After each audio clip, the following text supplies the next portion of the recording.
Jesus Christ, Joel. What do you do?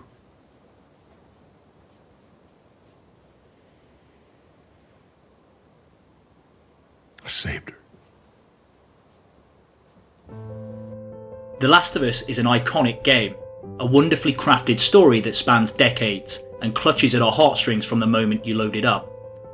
The game is led by two complex, vastly different, but brilliantly written and voiced characters in Joel and Ellie, and because of this, the game has a lasting place in the history of gaming for most of us, and it is arguably one of, if not the finest PlayStation releases of all time.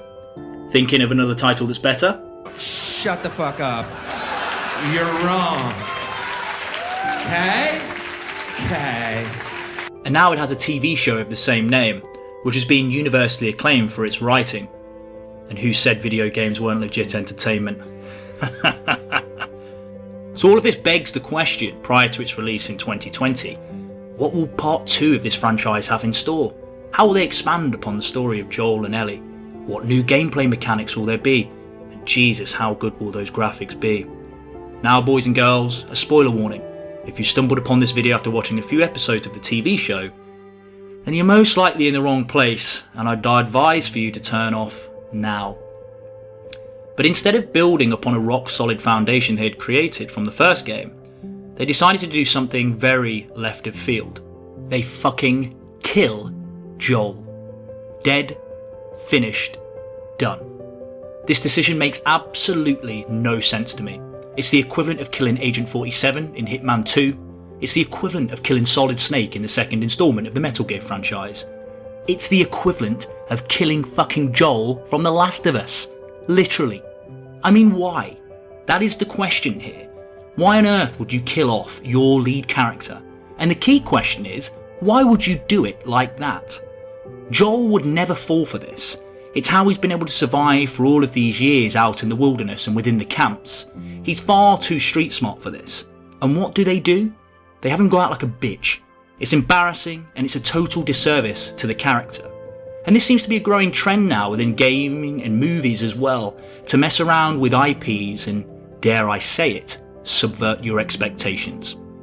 But what these companies forget is that people fall in love with these characters and their stories. It's what makes them so unique, so that you have to treat them with respect, even if you do sincerely believe that they are just pixels. To the players, they are so much more. You gotta be kidding me, game! And honestly, this is where I should have stopped playing. Now, I knew this event was coming. I'd have had to have lived under a rock not to know. But wow, it just feels unnatural, and my opinion is that this game doesn't deserve any further playing time. So I thought, why is it that I feel so strongly about this? Well, for starters, Joel is iconic.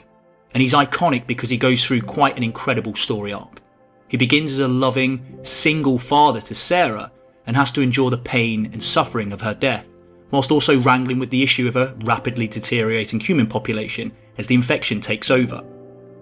During the 20 years since Sarah's death, Joel has had to contend with humanity's collapse, a military dictatorship, rampant crime and murder, a day-to-day struggle to survive in a dog-eat-dog world, which would skew anyone's perception of reality, no matter how strong their moral compass, prior to this disaster.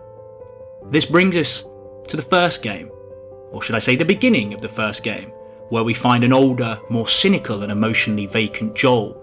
This is highlighted through his willingness to kill Ellie if needed.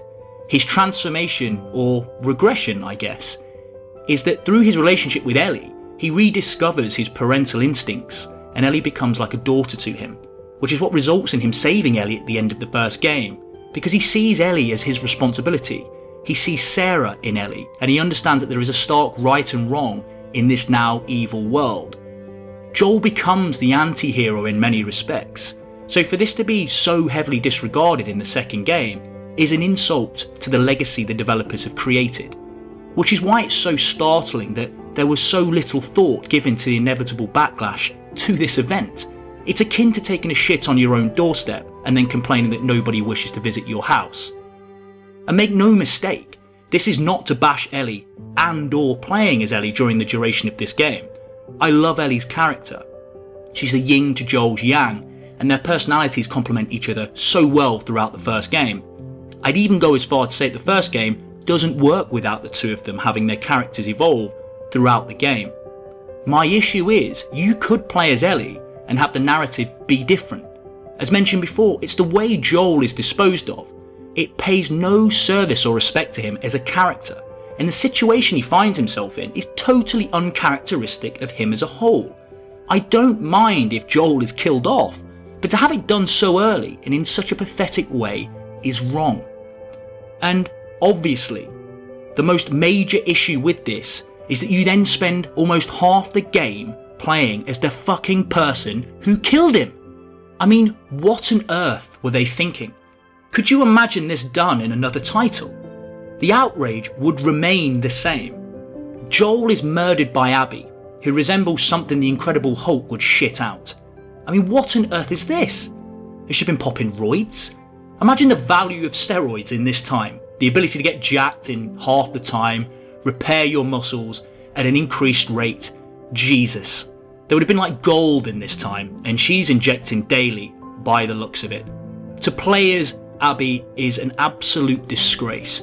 It throws everything back in the player's face, in the fanbase's face, and most importantly, it disregards quite possibly one of the most symbolic characters I've ever played in a video game. It's a total slap in the face to those who love Joel's character, and it's symbolic of how IPs are treated in the modern day. Good touching! Alright. This displays to me the contempt they had for Joel, or the fanbase, or both. Now I'm off to throw my copy of this into the bin where it belongs.